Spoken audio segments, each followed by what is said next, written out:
I'm Tom Baker, this is Chasing Cars, and this is the brand new second generation Hyundai Kona. This is the new Kona EV. It'll be arriving in Australia in the fourth quarter of 2023, alongside a hybrid version for the first time, although the standard non-hybrid petrols will be arriving in the middle of the year, beating the electrified Konas to the punch. But the EV is the car that has had the priority during the development of the new second-gen Kona.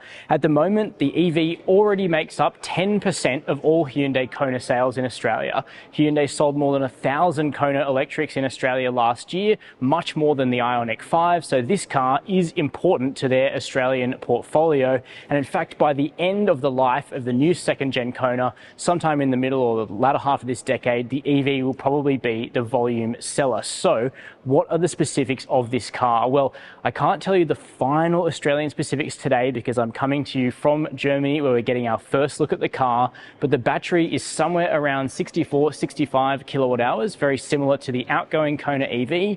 Range is going to be somewhere around 490 kilometers, very similar to the outgoing Kona EV. So Hyundai haven't really messed with the specifics of the battery. What they have done is they've made this car much bigger. It's also a bit heavier because it's got a lot more content in the interior. So to end up at the same spot of battery size and range, they've made the car more efficient. It's more aerodynamic. The motor is more efficient. They've looked for savings wherever they can. And the design is also much more radical, I think, and even more mature than the first-gen Kona. We've got this absolutely beautiful horizon light going across the front end here. It's pixelated for the EV, not for the other models. And we've still got the Kona's classic front-end charge port door here. That's actually heated. It'll work in minus 30 degrees Celsius weather. Not that that's going to be important in Australia, but this car can only still charge at about 100 kilowatt peak, or average around 60 kilowatts. So it's still not a particularly sophisticated EV in terms of charging speed, but it's always been one of the most efficient electric cars on the market, and that looks like it's going to continue with this generation of Kona. Chasing Cars, honest reviews of your next car. Brought to you by Budget Direct.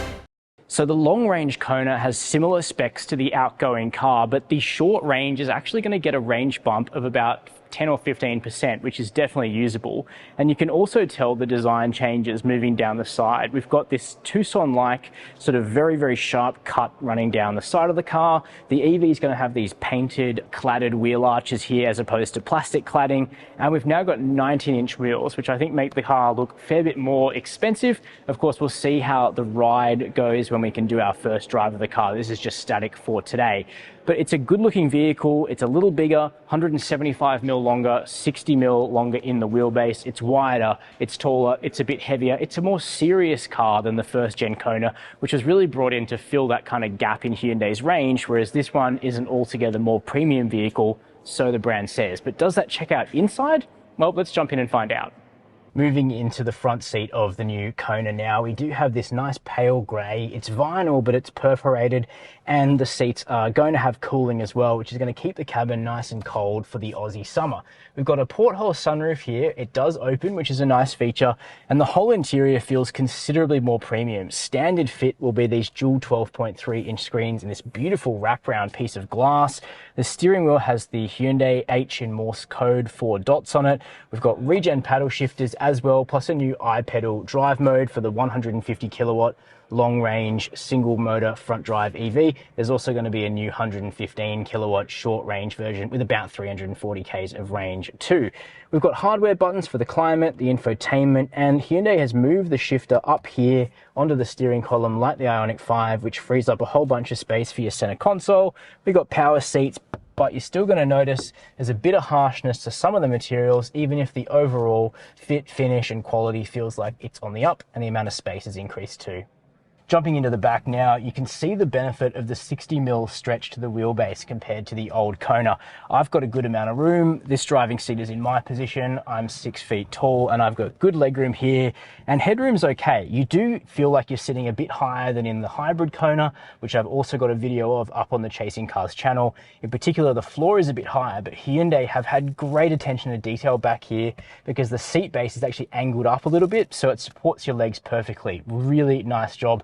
I wish we saw that more often with EVs. We do have air vents here. We've got a household power point for vehicle to load up to 3 kilowatts, USB chargers, plus we've got those controls from Hyundai's other SUVs to move the passenger seat around, center armrest, and all that lovely perforated seating back here too. So it does feel a good deal more expensive, even if some of those harsh materials are around and about.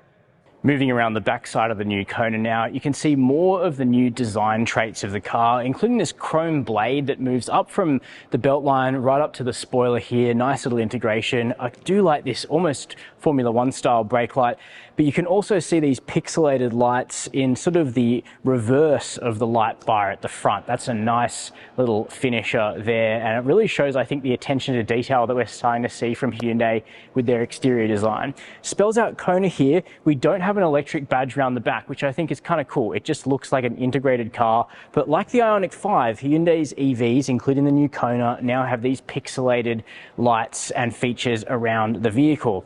Now, one thing Hyundai has done compared to the outgoing Kona and Kona EV is they've made the boot bigger, as well as that back seat. The opening is wider and taller and more practical, and as you can see, it's completely flat. It's nicely finished. We've got a bit of storage here. Under the boot floor, you do have space, I reckon, for what looks like maybe a space saver spare wheel, which would be a nice added bonus. Not sure if that's how it will actually come to Australia, but hopefully. You've also got a button up here to close that tailgate, which gets out of your way reasonably quickly. And I think that's a decent little first look there at the new 2024 Hyundai Kona EV, which will land in Australia at the end of this year. Pricing is expected to go up gently, but this is still going to be one of the more affordable EVs on the market. Obviously, it's got a nicer interior. It's a bigger car than before. So even if the EV tech specs are still kind of similar, I think the Kona Electric has a role to play in the Australian market. So keen to hear your thoughts. Let me know in the comments. While you're there, hit subscribe, hit the notification bell. And as always, thanks for watching Chasing Cars.